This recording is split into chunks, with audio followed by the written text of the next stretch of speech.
অধ্যাপক মামুন মাহমুদ ভাই বিশেষ আলোচনা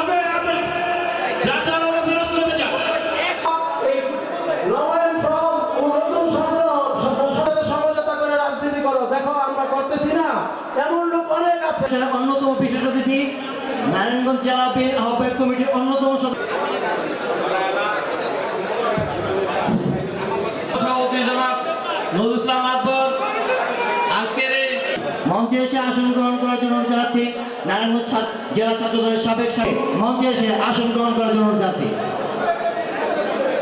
আমাদের পূর্বের বক্তা রনি বলে গিয়েছেন, তারপরে তিনি বিএনপি সদস্য হয়ে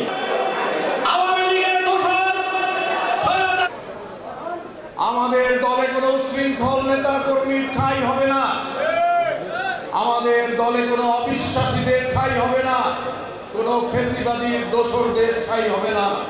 সুতরাং আমরা দেখেছি যে রাজনৈতিক দলের নেতাকর্মীরা উচ্ছৃঙ্খল হয়ে ওঠে, যে রাজনৈতিক দলের নেতাকর্মীরা ফেসিবাদের দোসর হয়ে ওঠে, যে রাজনৈতিক দল ফেসিবাদী চরিত্র ধারণ করে, লুটপাটের রাজনীতি ধারণ করে, যে রাজনৈতিক দল মানুষের অধিকার নিয়ে ছিনিমিনি করে, মানুষের ভোটের অধিকার ভাতের অধিকার নিয়ে যে রাজনৈতিক দল ছিনিমিনি করে, সে রাজনৈতিক দলের পরিণতি কি হয় সেটি আপনারা কিছুদিন পূর্বেই দেখেছেন।